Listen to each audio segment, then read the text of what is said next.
She floated into the Whisper Arena's waiting chamber, her heart drumming a steady beat in her ears. The chamber was small and circular, lit by pale blue lights that hummed softly above her. Around the edge, narrow windows looked out into the vastness of space. Below, Earth's curve glowed with city lights. She took a deep breath and checked her suit. The smooth metal shell fit snugly around her body. She ran her fingers over the helmet's cold surface, feeling the faint thrum of its whisper engines. Outside the chamber, a voice called her name. She turned and saw two attendants beckoning. They wore simple gray uniforms. Faces were calm, but their eyes betrayed excitement. She nodded and stepped forward. They guided her through a short corridor. Each set of doors slid open in silence. At last she arrived at the arena entrance. A glass archway separated her from the crowd. Beyond, thousands of seats curved in a perfect circle. Alien shapes filled them, slender, many-limbed, scaled, and feathered. They watched in near darkness. She paused before stepping onto the platform. The floor was clear and smooth. A thin layer of mist curled at her ankles. Another deep breath. Her trainer's words echoed. Trust your voice. Let it show your heart. She nodded to herself and lifted her chin. She stepped forward. Boots clicked. The crowd fell into a hush so deep she swore she could feel it in her chest. On the opposite side, her opponent emerged. 3 tall aliens drifted in a formation, their armored cloaks fluttering like wings. They wore helmets of polished bone. Their whisper engines glowed green. They faced her without a word. She felt their combined power pressing against her mind. The floor lights dimmed. A soft chime signaled the start. The arena's force field shimmered into view, closing them in an invisible sphere. She raised her right hand, fingers curled like a conductor above an unseen orchestra. She closed her eyes. She let her breath slow. Inside her mind, she shaped a single word, a pure note of determination. 8. The sound slipped through her lips and into the field. It moved like a wave, gentle at first, then rolling. Stronger. The light in the field pulsed in time with her heartbeat. The aliens answered. They spoke in low tones, their voices weaving around hers. She felt a tug at her thoughts, a challenge to let go. Fear flickered inside her.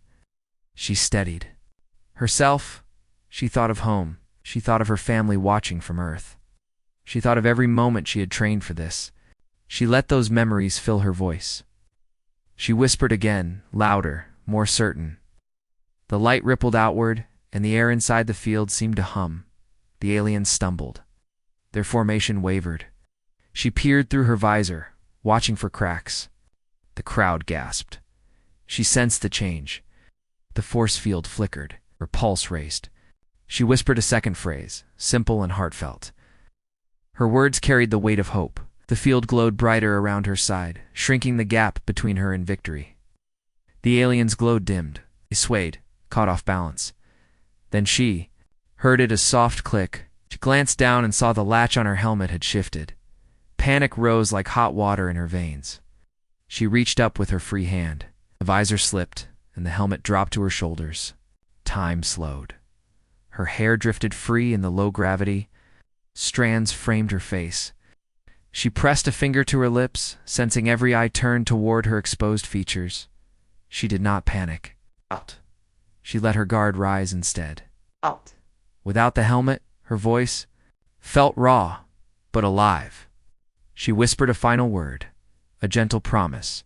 It flowed through the field like a warm breeze. The force field shivered and then shattered in a silent bloom of light. Fragments of energy dissolved into nothing. The field disappeared.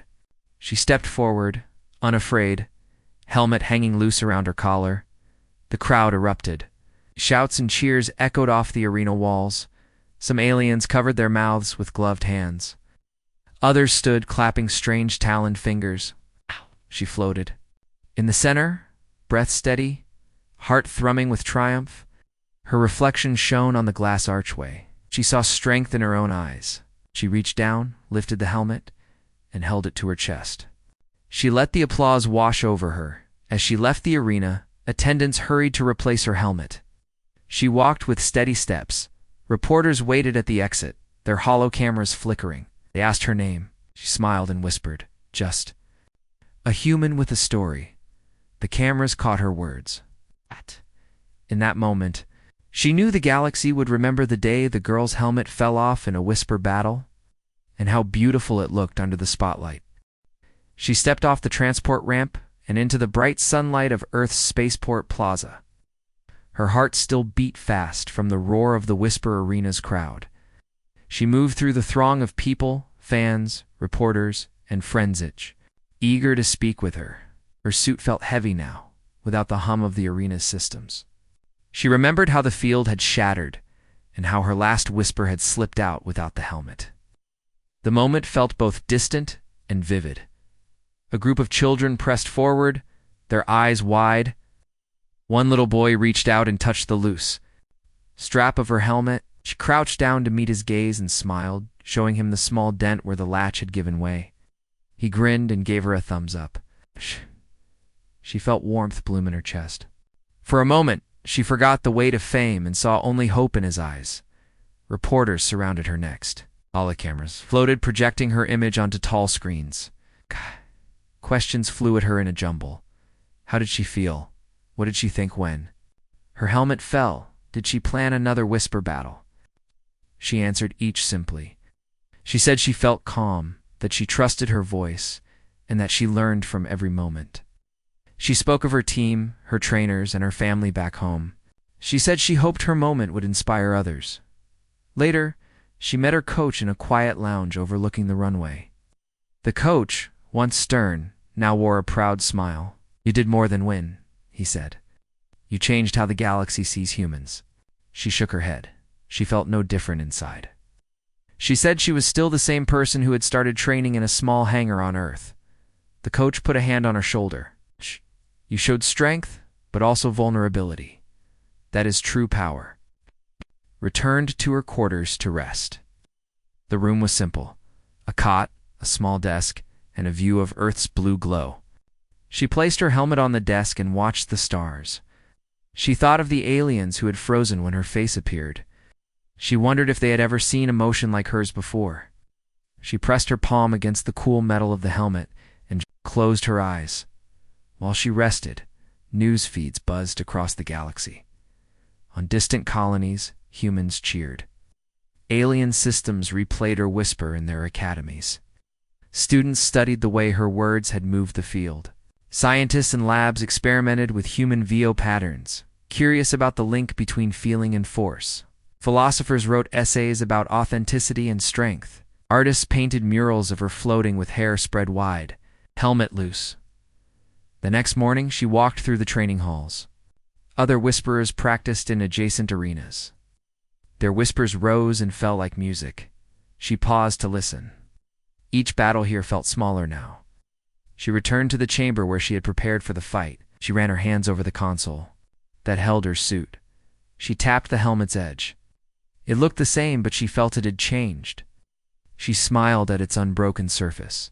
Her trainer arrived, carrying a new set of exercises. "We study the data," he said, handing her a data pad.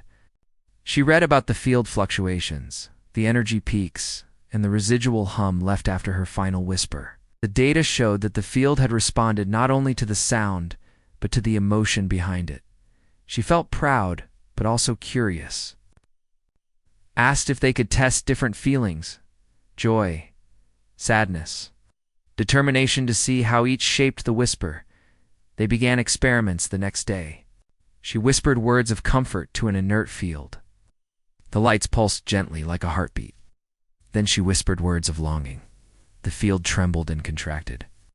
She tried words of resolve. The field formed a stable shell, shining clear. Each test filled her with wonder. She saw that her voice could shape reality in ways she had never imagined. As weeks passed, invitations came from every star system. Diplomats wanted her to speak at peace talks. Scholars wanted her to teach at whisper academies. She traveled on convoy ships, floating through corridors lit by alien symbols. She spoke in chambers designed for echo and resonance. Everywhere she went, she told the same simple truth: strength comes from honesty. She reminded listeners that Humans are more than machines with whisper engines. They are beings with hearts that guide their words. One evening, on a distant moon, she stood before an alien council. They were scholars of voice and energy, and they had witnessed her battle. She removed her helmet entirely and held it by her side. She spoke without the hum of technology. Her unamplified whisper filled the hall. She spoke of unity, of the power in shared stories, and of the moment when she had let go of fear. When she finished, the council rose in silent applause. She returned. Home to Earth eventually, carrying gifts from alien worlds, a cloak woven of light threads, a crystal that sang when held, and a small sphere that glowed with hope. She kept her helmet in a place of honor, not as a tool, but as a reminder. She placed it on a shelf by her window, next to a framed holophoto of the moment it fell. Each morning, she greeted it with a nod. In quiet moments, she thought of the children who watched her first appearance. She imagined them practicing whispers of their own in fields and tunnels and starships. She smiled, knowing they would learn to trust their hearts. She looked at the writing on her desk, a simple phrase she had scrawled after the battle. Words shape worlds. She traced the letters gently. The galaxy had changed since that whisper battle. Alliances had shifted, new friendships blossomed, and old doubts faded. Humans were no longer seen only as newcomers with raw power. They were known as beings who could fight and heal with a single breath. The girl had given them that gift. As night fell, she stood by her window and whispered to the stars. She spoke of tomorrow's promise and the endless possibilities that lay beyond.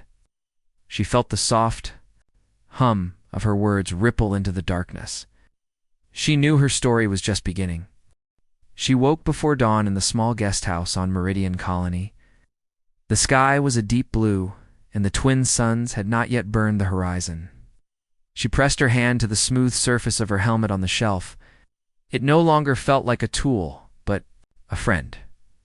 She rose quietly and dressed in simple clothes. The air smelled of spice and metal. Outside, Colony workers moved in the dim light, tending solar collectors. She stepped onto the balcony and watched them, thinking of how words and effort could build worlds later. She joined Governor Lee in the council chamber. The room was tall and shaped like a star, with windows that looked out on dusty plains. The governor sat behind a curved desk. His face was lined with worry. "We have a crisis," he said. "The ore harvesters have rebelled. They fear extinction. If we export too much, they barricade the gates." She nodded. She had heard similar unrest in other colonies. Humans and aliens both fought when they felt unheard. She stood and spoke softly. "Let me try to talk with them." Maybe a whisper can reach their hearts, Governor Lee agreed. He summoned the OR workers' leader, Captain Noru, and 2 of his lieutenants. They entered in heavy boots and armor stained with red dust. Their eyes were hard. They spilled their fear in loud voices, but she held up a hand. She asked them to whisper their hope instead.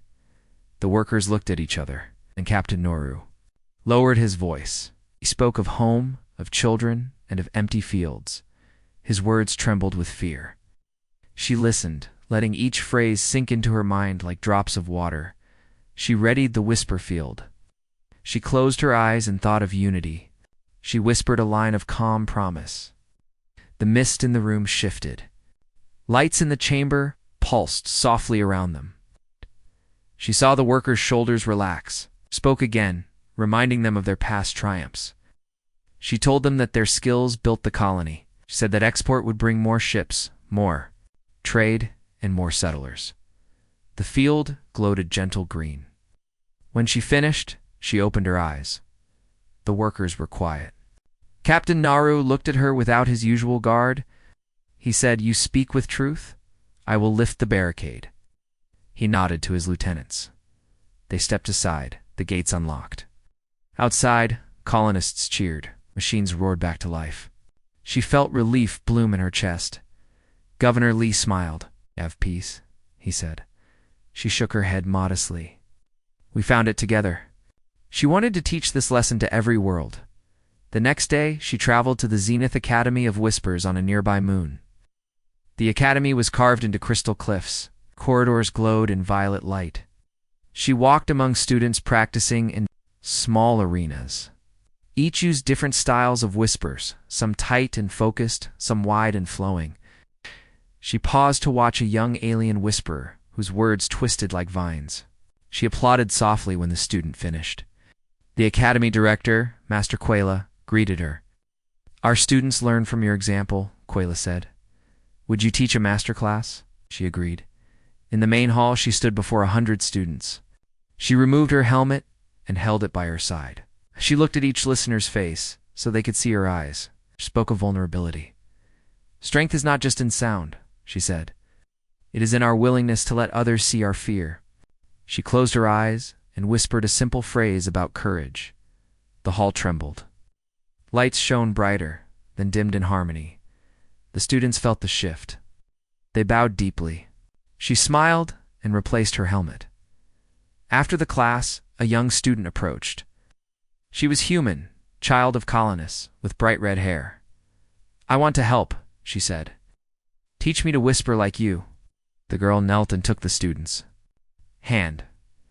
She guided her voice to a soft note of hope. The student's eyes lit up. She said, "You have a gift. Use it well."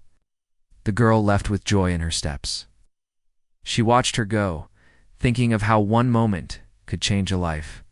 That night, she returned to her quarters and found a message from the Galactic Council. They invited her to mediate a dispute on the frontier world of Cerulia. 2 species claimed the same water source. Tensions ran high. She read the brief in silence. She felt a buzz of excitement in nerves. The frontier was dangerous. She might face more than words could solve. But she remembered her first battle and that helmet falling free. She touched her throat. She had voice and heart. She would go. She packed her belongings into a satchel. She included her helmet, spare whisper filters, and a small holophoto of her first battle. She paused before leaving, looking at the image of her exposed face under the force field. She whispered to herself, "We shape worlds." She clipped the photo to her jacket and stepped outside. The twin suns had risen fully, warming her skin. She lifted her satchel and walked toward the landing pad. A small shuttle waited. She boarded, secured her helmet under her arm, and prepared for takeoff. As the engines hummed, she thought of Part 4, where new challenges and new wonders would await. Her story was far from over, and the galaxy listened. She touched the cold metal of her helmet as the shuttle descended toward Cerulea's blue-green surface. The world lay beneath them like a drop of water in space. The shuttle's hatch opened with a soft hiss, and she stepped onto the landing pad. The air smelled of salt and wet earth. The transport vehicles waited below, one marked with the glyph of the Oran species, and the other with the emblem of the Mirren clans. She felt tension in the air. Governor Celis of Cerulia greeted her. First, he wore simple robes of moss green, and his eyes held relief. "Thank you for coming," he said quietly. She bowed her head. "I will listen to both sides," she replied. He nodded and led her to a long hall carved from pale stone. Torches burned in holders along the walls. At the far end, 2 groups stood facing each other. On the left side, the Oran people knelt beside painted drums. Their skin was the color of dark wood, and their eyes shone like amber. They spoke softly among themselves. On the right, the Mirren clan stood tall and slender, with pale blue skin and hair that flowed like water. Their voices rose and fell, like the tide. She could feel both fear and anger in their thoughts. She stood in the middle of the hall. "I will hear you," she said. Her voice was steady, but soft. She motioned for the Oran leader, Elder Corin, to speak. Corin rose slowly and bowed, spoke of dying wells, of fields turned to dust by too many mines, and of children who went thirsty. His words flowed in a low whisper. She closed her eyes and felt each plea. When he finished, she nodded. Next, she asked for the Mirren spokesperson, Captain Vela. Vela stepped forward, her slender fingers wrapped around a staff carved from sea shell. She spoke of polluted springs, of sick fish and faded reefs, and of families forced to move from their homes. Her voice was clear like a stream. The echoes of her words washed over the hall. She paused when Vila finished. She lifted her hand. She asked both sides to lower their voices. The drums and staffs were still. She spoke of balance and respect. She whispered a phrase about shared resources and shared futures. The air in the hall seemed to hum in reply. She opened her eyes and asked them to share their water rituals, ancient songs that honored Cerulea's gifts. Elder Corin began a soft chant, and Vela joined with a gentle melody, their voices intertwined, each shaping the field. As the sound grew, the torches flickered, and the stone walls glowed. She whispered another line, encouraging unity. The field of whispers wrapped around them like a cloak of light.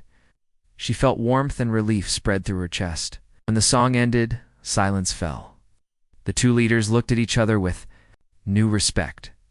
Corin offered a small vessel of clear water to Vela. She accepted and drank. A smile curved her lips. Governor Celis exhaled. "You have done what we could not," he said with gratitude. She shook her head. "You did it together," she replied. She suggested they form a council of Orin and Miran elders to manage the water wells and rituals. She offered to train members in whisper mediation so they could guide future talks themselves. Both sides agreed. Later, she walked outside to the shore. The sky was blazing with the twin suns. Waves lapped at her boots. She knelt and cupped water in her palms. She whispered a phrase of thanks to the world. The water shimmered in her hands, reflecting light like diamonds. She let the water flow back to the sea. She breathed in the salty air and smiled. That evening, she dined with both communities in a great hall by the shore. Long tables held dishes of fruit, fish, and roasted grains. Lanterns hung from driftwood arches, casting soft light. Orin drums kept a rhythmic beat, and Miran flutes added a gentle melody. She joined in the feast, tasting foods she had never tried. She laughed at jokes shared in different tongues. For a moment, she forgot the weight of her mission. After the feasts, the citizens gathered on the beach. They built a small bonfire of driftwood. She stood at the water's edge, watching glowing sparks rise into the night sky. Children from both species chased each other under the stars. She felt a deep peace settle in her heart. She realized that every world, no matter how different, could find common ground through words and shared moments. That night, she returned to the guest house and found a hollow message from the Galactic Council. They thanked her for her success on Cerulea and invited her to a summit on Talos Station. The station orbited a star at the edge of known space. Tensions there were high, with colonists and native species clashing over mining rights. It sounded urgent. She felt a spark of excitement. Another challenge awaited. She lay on her cot, helmet on the desk beside her. She closed her eyes and replayed the day's events. She thought of Corin and Vila standing together. She thought of the song they sang and the water they shared. She whispered to herself, "We are stronger together." Sleep came slowly, filled with dreams of star fields and whispering voices. The next morning, she packed her satchel once more. She clipped the holophoto of Corin and Vela shaking hands to her jacket. She picked up her helmet and ran her fingers over its smooth curve. She whispered a phrase of hope for Talos.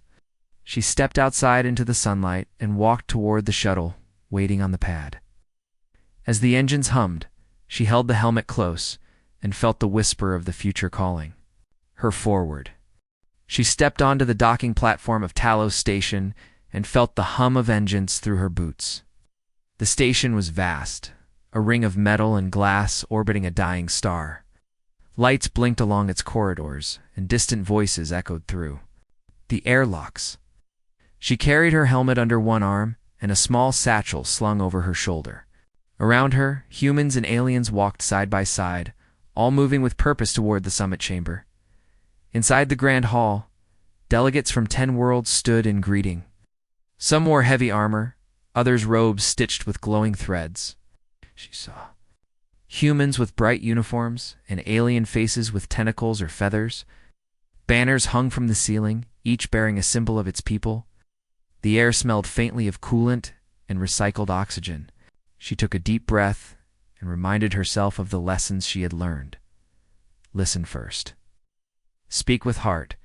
A tall alien with bronze skin and 3 eyes stepped forward. He introduced himself as Governor Racker of the Dry Isle Colony. His voice was low and steady. "Come with our hopes," he said. "We need your help to calm these talks." She inclined her head. "I will do my best," she replied. She looked at the council table, where chairs waited for each delegate. A soft light glowed at the center, ready to form the whisper field. Disputes. Overmining had grown tense. Talus's core contained rare crystals that powered entire worlds. Colonies and native clans each claimed right to harvest them. Small skirmishes had already broken out on nearby moons. If the summit failed, war could spread across the system. She felt a knot of worry in her chest. She laid her helmet on a side table where it gleamed under the lights. A reminder of her first victory. The summit began with formal speeches. Each speaker said they sought peace and fair trade. Their words were polite but measured. She watched, their faces closely. When the last delegate finished, tension lingered like a held breath. She stepped to the field controls and raised her hand. The room fell still. She closed her eyes. She felt the faint pulse of each person's voice. Waiting to be heard, she whispered a greeting in a soft tone that carried through the field. The light at the center pulsed in response. She opened her eyes and said, "We gather not to divide but to share." Her voice was gentle but firm. She invited the native clan's elder, Serana, to speak from her heart, not from protocol. Serana stepped forward, her blue skin shining. She spoke of her people's bond to the crystals, how they had grown with the station and nurtured it. Tears glistened in her eyes as she described childhood memories of crystal forests on Talus's surface. When Serana finished, she turned to the mining guild representative, Director Kov. He adjusted his uniform and cleared his throat. His voice quaked as he told of starving colonies, of dying engines, and of engineering marvels that needed power. He spoke of families needing work and of machines that could save lives. She felt his desperation, but also his respect for Serana's words. She stepped between them and whispered a phrase of unity. Letting it weave around the field like a ribbon of light, the pulse quickened. The crystals embedded in the field controls glowed bright. She said, "Your needs and your memories both matter." She asked Serana and Kov to share a gesture of goodwill. Serana lowered a small crystal shard into Kov's palm. Kov laid down a data tome of mining plans. She whispered again, guiding their exchange to show trust. The crystal glowed. In the tome's light, and data points shimmered on the air, delegates leaned forward, hearts opening. Suddenly, a loud crash echoed from a side door.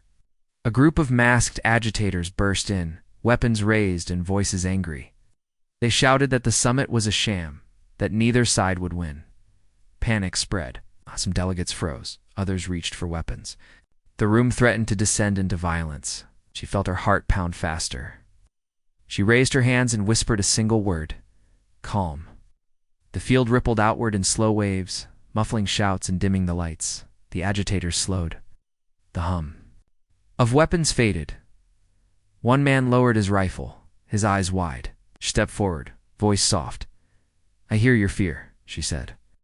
"You fear the strong taking all they can." She invited their leader to speak honestly. He hesitated, then removed his mask to reveal a young human face. He spoke of broken promises by mining corporations, of dust storms in his home, and of lost farms. His words came in a rush, each one heavy with pain. She listened without judgment, and then whispered a phrase that joined his fear with Serana's love and Kov's hope. The field glowed with mixed colors, blue for memory, green for life, and gold for future. She asked all delegates to stand and hold hands across the circle. One by one, they rose, linking arms. Even the agitators fell into line. The whisper field pulsed in time with their heartbeats. When the field slowed, she opened her eyes. Silence filled the hall. Then Serana spoke, her voice gentle. "We will share the crystals," she said. Kov nodded, tears at his eyes. "We'll mine with care," he added. The young agitator removed his mask fully. "Our farms will get water from the excess," he said. His delegates murmured agreement. She felt relief bloom in her chest. After the summit, She walked through station corridors lined with banners celebrating peace. She stopped by a small memorial tree planted in the central courtyard. Its leaves glowed softly, nourished by crystal dust. She touched a leaf and whispered a word of gratitude. The light in the leaf flickered and shone brighter. She smiled and thought of how one whispered moment could change so much. Later, she returned to her quarters. The room was quiet, except for the hum of the station. She placed her helmet on her desk and stared at it. Each dent and scratch told a story. She ran her fingers over its surface and whispered, "Thank you for keeping me safe." She closed her eyes and felt the station's pulse through the floor. She thought of the speakers, the agitators, and the moments of light that had united them. She sat at her desk and wrote in her journal. She noted the date and the time, and then described each whispered phrase she had used. She wrote of Serana's tears, Kov's gratitude, and the young agitator's surrender.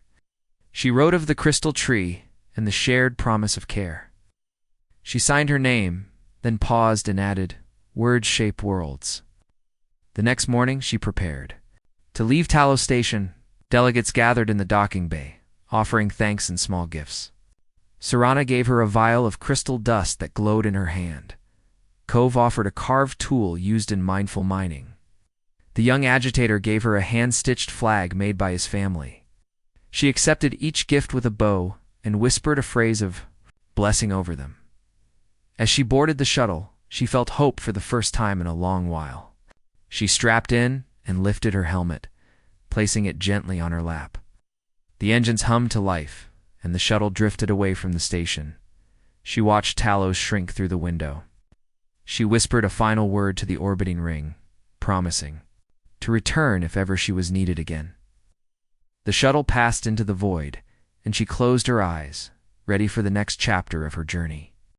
She sat in the shuttle's pilot seat as it glided through deep space. The hum of the engines was soft and steady. She held her helmet on her lap, its surface cool against her fingers. Outside the window, stars drifted by in slow patterns. Thought of the people she had met, the Orin and Miran on Cerulia, the delegates on Talos. She felt both pride and calm. When the shuttle docked at Earth's spaceport, she stepped onto the platform. Her boots clicked on the metal floor. A group of friends and teammates waited for her. They wore simple uniforms with Earth's flag on the sleeve. Their faces shone with relief. One stepped forward and hugged her tightly. She smiled and returned the embrace. For the first time in months, she was home. They guided her to the command center, a bright room filled with screens and holodisplays. Her coach stood by a console, studying data from her missions. He turned when she entered and offered a salute. She returned it with a grin. "Welcome back," he said. She nodded. She felt the same person inside, but knew she had grown stronger in spirit and skill. Her family arrived next. Her mother and father stood at the edge of the room. Her father's eyes glistened. Her mother's smile was warm. They approached slowly, as if afraid she might vanish again. She walked to them and knelt. Her mother brushed a strand of hair from her face. Her father pressed his hand against her suit. She felt their love settle in her chest like sunlight. After the reunion, she led a meeting with the Whisper Council. They gathered in a circular hall designed for sound and resonance. Representatives from human, alien, and mixed crews sat in chairs around the room. She stood in the center. She spoke of Ceralia's water piece, of Talos' shared crystals, and of the young agitator's voice. She reminded them that listening was as powerful as speaking. The council nodded and agreed to expand training programs. In the weeks that followed, she helped set up the Interstellar Whisper Academy. The facility sat on a quiet moon near Earth. Its domes were made of clear material, glowing under starlight. Classrooms and arenas dotted the surface. She taught students of all species. She guided alien and human pairs to practice together. She encouraged them to share fears and hopes. She reminded them that vulnerability made whispers stronger. One afternoon, as she walked through the academy's gardens, she saw a group of children playing in the grass. They chased floating orbs that responded to their soft words. The orbs glided away when the children whispered commands. She knelt to watch. A small human girl approached and whispered to an orb. It bloomed into light and circled her head like a halo. The girl laughed, and the light faded. She felt joy fill her heart. Later that day, she received a message from Governor Celis of Cerulia.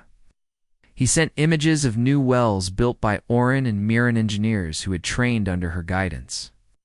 The streams ran clear, and children drank happily. He wrote that the colony had become a beacon of cooperation.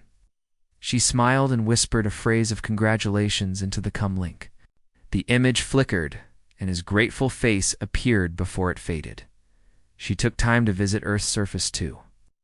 She watched rivers flow through forests and birds soar above mountains. She walked on trails among tall trees, which whispered gentle words of thanks to the land. She felt the wind brush her cheek and thought of the first time her helmet fell in the Whisper Arena. She smiled at how far she had come. Back at the academy, a training exercise called for a simulated crisis.